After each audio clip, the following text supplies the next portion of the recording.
Coucou tout le monde, j'espère que vous allez bien. Aujourd'hui, je viens partager avec vous un gâteau qui cartonne actuellement sur les réseaux sociaux. C'est un gâteau sans œufs, sans beurre et sans moule.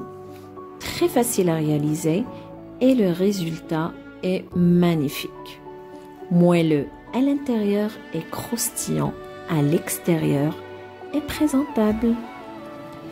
Alors, si vous voulez le préparer avec moi, sans tarder, suivez-moi.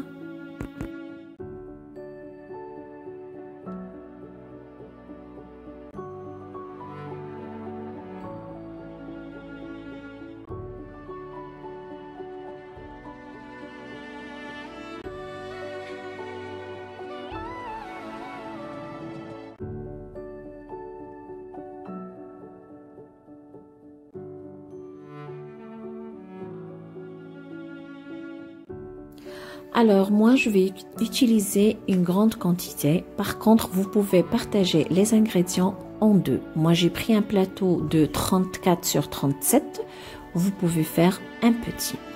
Alors on commence par 4 pots de yaourt. Vous pouvez utiliser le parfum que vous souhaitez. Avec le même pot, je vais ajouter 2 pots de sucre. Moi je voulais pas mettre 4 pour qu'il soit pas trop sucré. Je vais ajouter 4 pots d'huile et une petite cuillère de sucre vanillé.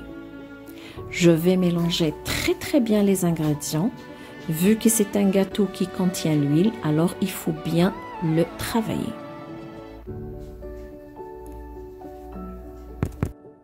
Et puis, je vais ajouter avec toujours le même pot 4 pots de maïzena.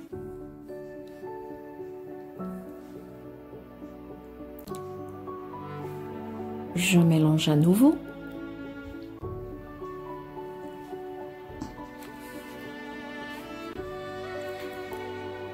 Et puis, je vais ajouter 2 sachets de levure chimique, l'équivalent de 11 grammes.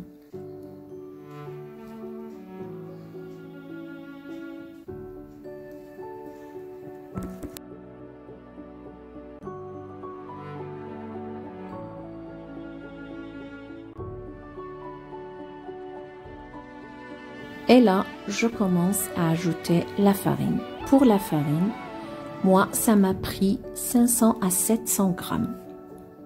Alors, vous ajoutez la farine jusqu'on va obtenir une pâte pas trop collante. Et voilà la texture. Je vais partager ma pâte en deux,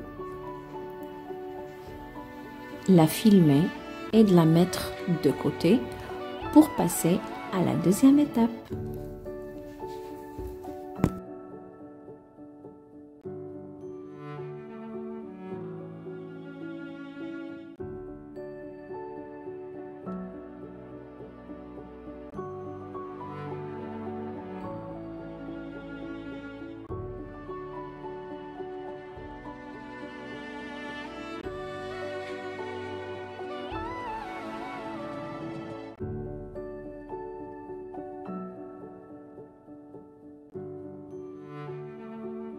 Alors, pour la deuxième étape, on aura besoin de 600 grammes de biscuits. Moi, j'ai choisi celui-là, petit beurre, mixé très bien.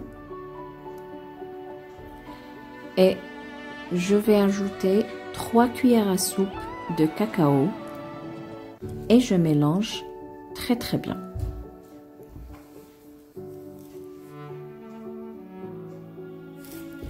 Pendant ce temps-là, je vais ajouter une grande cuillère à soupe de beurre ou bien de margarine. Je mélange ça. Et puis, je vais ramasser mon biscuit. Vous avez le choix entre la confiture ou bien les concentrés. Si vous n'avez pas les deux, vous pouvez aussi le ramasser avec le miel.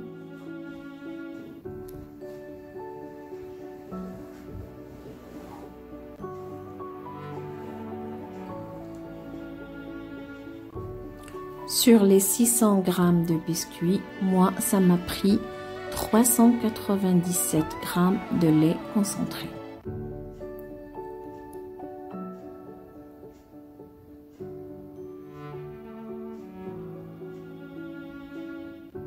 Et voilà le résultat.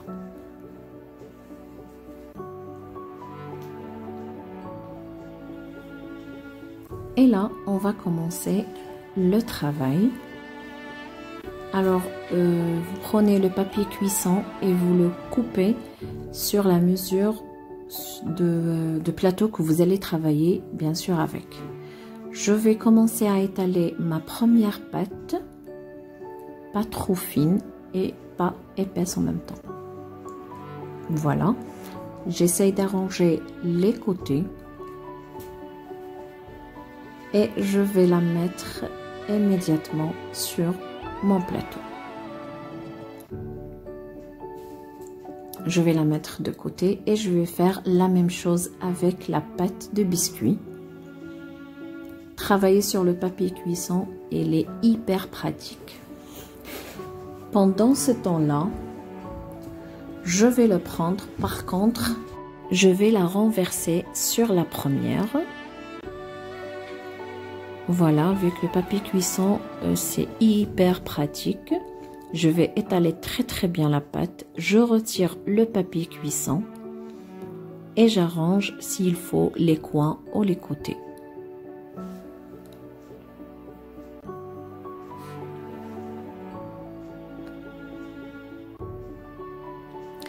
Et puis, je vais prendre une fourchette et je vais piquer les deux pâtes pour que ça ne va pas gonfler pendant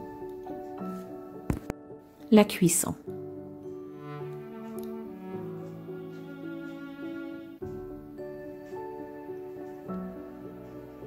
Bien sûr, réchauffer le four à 180 degrés. Et là, je vais étaler la troisième pâte. Et pareil, je vais la mettre par-dessus.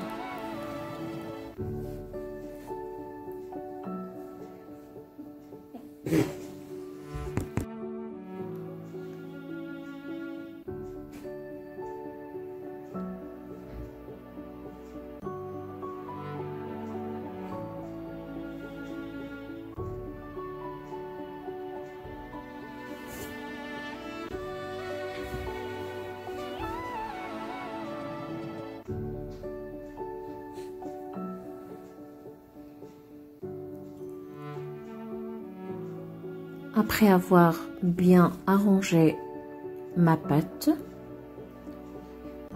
là je prends une règle avec un couteau et on va juste tracer. On va pas couper la pâte, on va tracer des lignes verticales et horizontales pour avoir des carrés.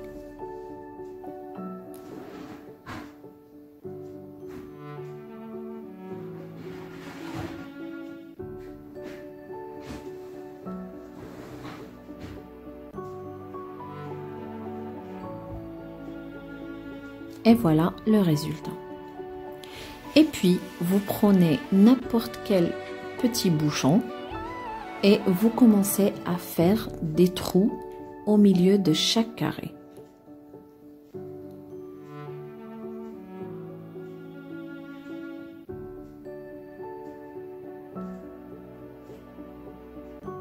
Et voilà le résultat. Je vais enfourner à mi-cuisson et puis je répète l'opération de petits bouchons.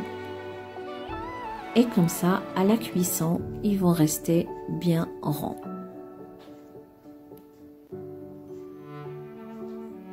Et voilà le résultat. Mon gâteau est cuit.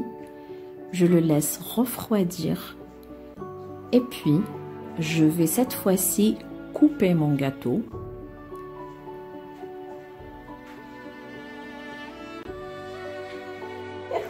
Et là, je vais saupoudrer de sucre glace par-dessus.